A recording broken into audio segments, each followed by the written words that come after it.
Okey, Assalamualaikum. Kita berjumpa lagi pada minggu ini dalam mata pelajaran akhlak. Minggu lepas kita dah belajar adab berjual beli. Okey, saya dah beri video pada minggu lepas tapi saya tak terangkan secara detail tentang UPKK bagi mata pelajaran akhlak. Okey, akhlak ini untuk subjek UPKK ada dua kertas, iaitu kertas adab 1 dan kertas adab 2. Itu adalah untuk UPKK. Jadi macam biasalah kita akan belajar mata pelajaran akhlak silibus JAKIM, iaitu buku teks dan juga mata pelajaran akhlak berdasarkan nota padat. Pada minggu ni saya akan ajar awak berdasarkan nota padat. Siapa yang ada buku nota padat boleh buka muka surat 101, iaitu adab bekerja.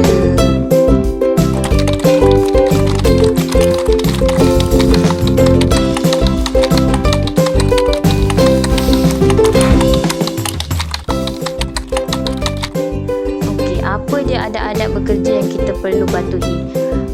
Contohnya kamu, adakah kamu ni bekerja? Okey. Apa saja yang perbuatan yang kita buat tu, apa sajalah perbuatan yang kita buat, macam contoh kita buat kerja rumah, itu pun dah dikira bekerja. Ataupun kita pergi sekolah ke, itu pun bekerja juga. Apa saja perbuatan yang kita guna untuk diri kita dengan tangan, dengan anggota badan yang Allah beri, itu adalah bekerja. Sebelum tu kita masuk dulu pengertian beradab ketika bekerja. Pengertian beradab ketika bekerja adalah perbuatan yang dilakukan mengikut cara yang ditunjukkan oleh Rasulullah menjadi satu ibadah dan mendapat keredaan Allah. Apa sahaja perbuatan yang Rasulullah dulu pernah buat, lepas tu kita ni ikut. Dan apa yang kita ikut tu, ikut apa yang Rasulullah buat tu, kita ikut, itu adalah jadi satu ibadah. Dan bila dah jadi ibadah, akan dapatlah keredaan Allah. Kita masuk poin-poin dalam adab bekerja. Yang pertama, bekerja kita kena berniat mencari rezeki semata-mata kerana Allah. Apa saja yang kita lakukan, ingat, mesti kerana Allah. Yang kedua, memulakan pekerjaan dengan bismillah. Apa saja pekerjaan yang kita buat, kita mula dengan bismillah. Contohnya, nak tengok cermin dengan baca bismillah, nak make up baca bismillah, nak keluar rumah baca bismillah. Semua kena mula dengan bismillah. Yang ketiga, menutup aurat. Okey, adab bekerja ni, macam contoh satu hari nanti kamu akan bekerja, kamu mesti tutup aurat. Yang perempuan pakai tudung, pakai lengkap, tak ada terdedah sana terdedah sini. Yang lelaki keluar kerja bukannya pakai seluar pendek. Okey, seterusnya sentiasa mesra dan ceria. Contohnya satu hari nanti kamu akan bekerja sebagai orang bank yang duduk kat depan tu. Macam mana nak tarik orang untuk datang? Kamu mestilah kena ceria, kena kena sambut pelanggan dengan baik. Ataupun kamu berniaga, macam contoh kamu berniaga pisang goreng, macam mana nak orang suka beli kat tempat kita? Kita kenalah mesra, kita kena ceria. Lepas tu tak marah-marah, layan dengan baik. Seterusnya, untuk jadi pekerja yang baik, kita kena menepati masa. Cuba kamu janji dengan kawan nak pergi keluar pukul 8. Tiba-tiba kawan kamu datang pukul 10. Apa perasaan kamu? Mesti kamu marah.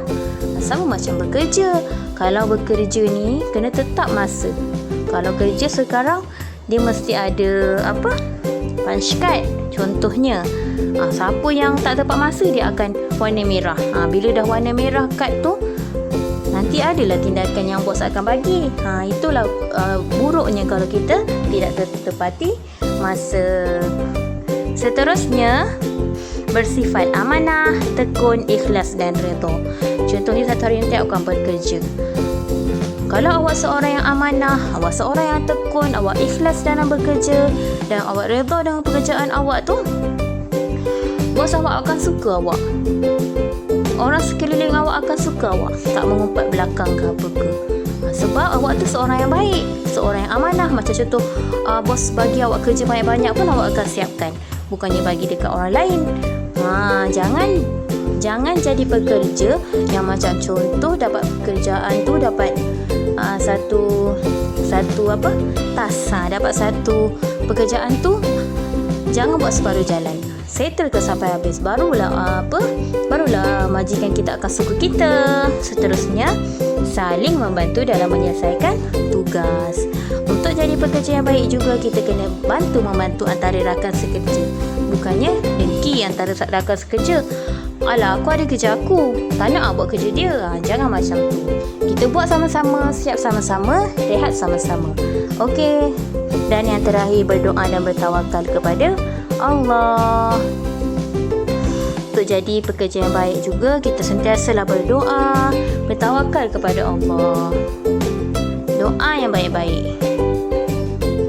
Okey, apakah kepentingan adab bekerja ni? Kenapa kita kena beradab? Apa penting sangat ke beradab tu? Okey, yang pertama, kepentingan adab bekerja ni adalah mengeluarkan hasil perkhidmatan yang berkualiti. Kalau kamu ni seorang yang amanah, tekun, ikhlas, apa yang kamu buat tu akan menjadi satu pekerjaan yang berkualiti. Macam contoh, kita belajar.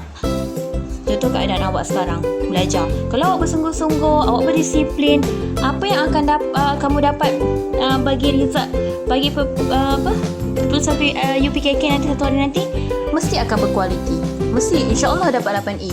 Tapi kalau awak malas, awak seorang yang malas, awak seorang yang tak ikhlas pun nak belajar, lama-lama kita tengoklah result dia macam mana. Jadilah seorang yang amanah, tekun, ikhlas dalam apa yang kita buat. Okey, yang kedua, mencari rezeki yang halal. Contohlah, awak tak bekerja ni, awak tak suka tepati masa. Awak datang pukul 10, patutnya pukul 8 masuk, tapi awak datang pukul 10. Yang 2 jam yang awak tak datang lagi tu, adakah itu halal? Itu mestilah ada syubhah kat situ, ada keraguan di situ. Awak tak buat kerja tapi awak ambil gaji. Awak datang lambat, awak ambil gaji full. Ingat, bekerja ni kita kena tepati masa dan amanah dengan apa sahaja yang kita buat. Seterusnya, meningkatkan prestasi kerja. Kalau awak seorang yang mesra ke, awak bertepati masa, awak amanah, prestasi kerja makin lama makin akan meningkat. Seterusnya, mengurangkan masalah dalam pekerjaan, menjadi pekerja cemerlang. Bila pekerja cemerlang ni nanti majikan kita pun suka kita, apa-apa akan cari kita. Lama-lama nanti senanglah naik pangkat ke, macam tu. Dan akhir sekali, menambah keyakinan pelanggan. Contoh, awak seorang yang mesra, awak seorang yang ceria, awak seorang yang sangat greet pelanggan tu dengan baik.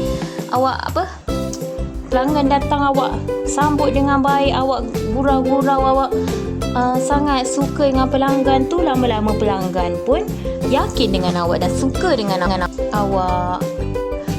Akhir sekali, kita sambung sedikit tentang cara meningkatkan prestasi kerja. Macam mana nak tingkatkan prestasi pekerjaan awak satu hari nanti?